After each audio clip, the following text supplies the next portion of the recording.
somebody throws it at me, absolutely. But after watching Tuivasa do the Shoei with hot sauce in it, absolutely not. It's got to be just straight beer. I'll do the Shoei, but just beer, no additives. The AllStar app, the #1 app in the business. UFC, Bellator, One Championship, PFL, and more. Get the app right now. Link in description. UFC 284, man. They put you and Justin on the main card. Just shows you that the Yeah, promotion, they're expecting, fireworks in this fight. How much are you looking forward to that? I'm pumped, man. Like first time on a main card. No, first time on a main card for a pay per view. Yeah. You know, going into hostile territory, so to speak. He's gonna be the hometown guy, being from New Zealand and training out of Australia.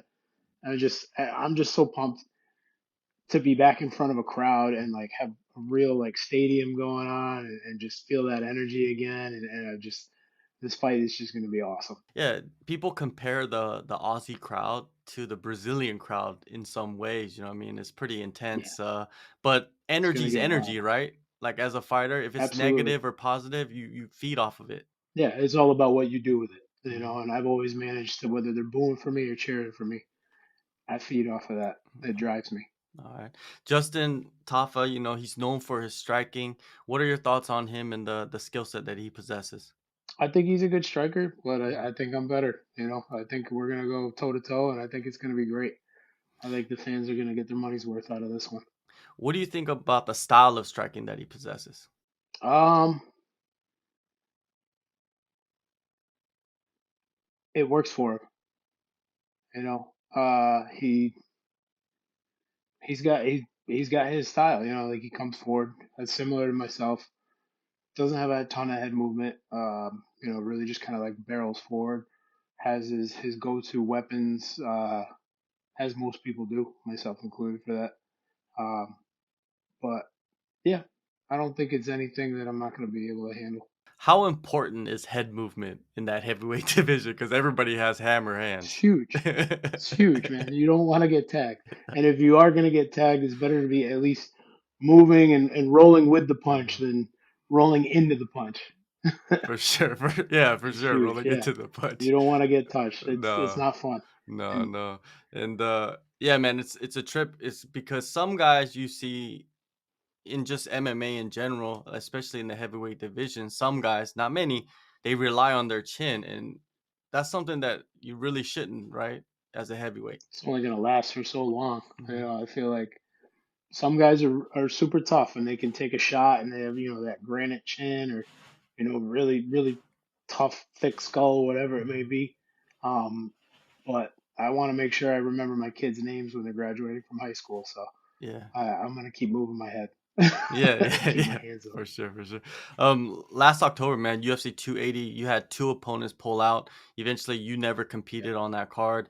You were going through a training camp. You invested time. You invested money. What is the level of frustration for a fighter to not step into the cage and actually get paid at the end of the day for all the things that you sacrificed? It's very aggravating, very frustrating.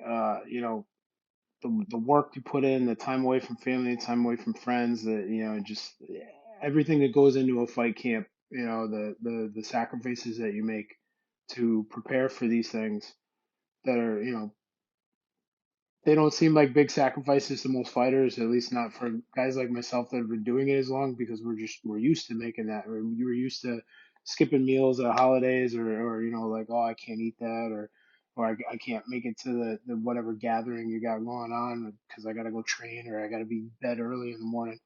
Um, and then but then also like really like going that long without a paycheck is really just kind of aggravating and stressful as well.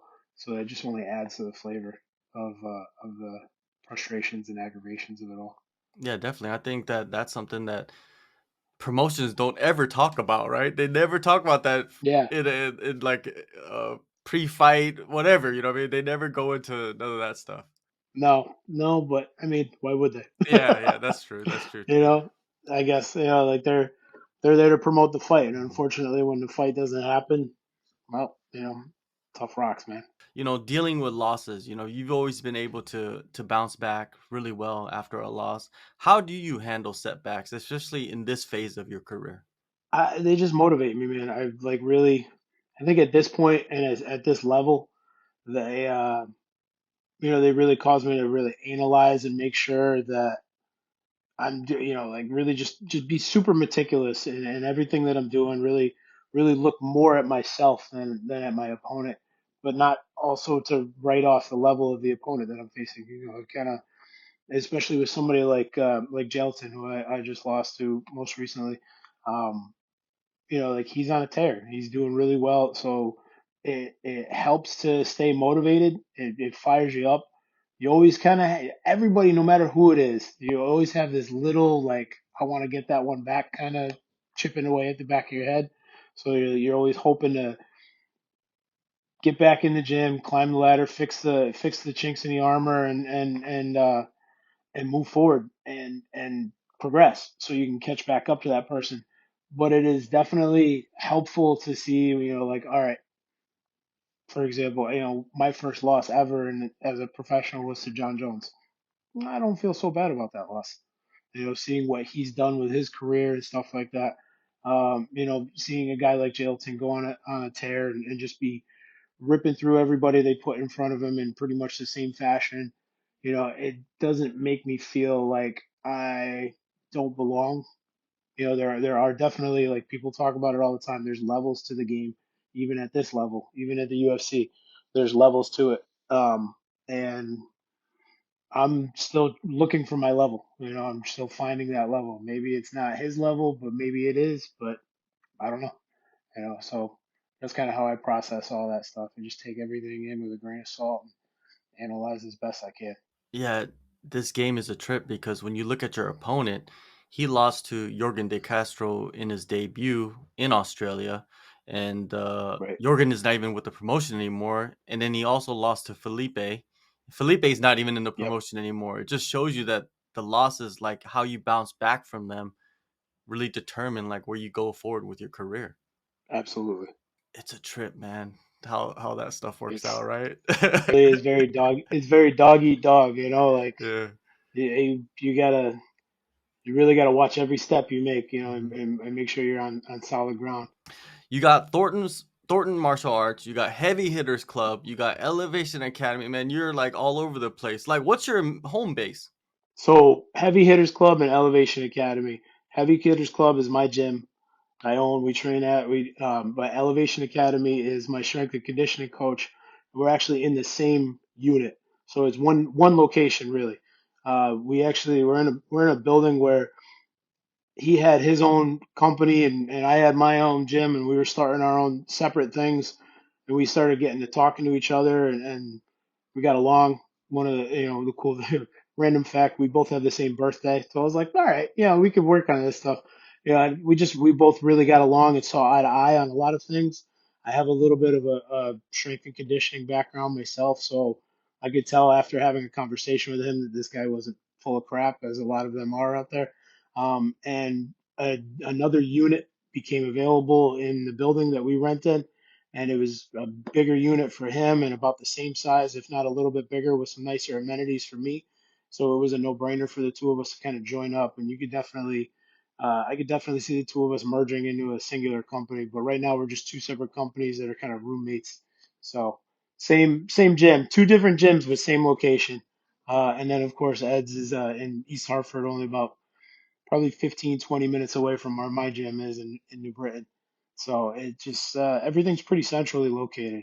We got a solid thing going on. Yeah, it's great to see that because I heard a lot of guys in the Northeast, they're traveling like an hour here, hour and a half there. Yeah, Like that's kind of like a normal thing for a training camp. But for you, you got it's everything pretty centralized. it's extremely common, especially in New England, for guys to be traveling at a minimum of an hour, if not more, to different places. But no, yeah, I've been very fortunate. There are a couple other schools that I train with, like Nick Newell's got a gym down in New Milford, or I think it might be the New Milford or Milford. It's somewhere in the south of where I am. It's about an hour away.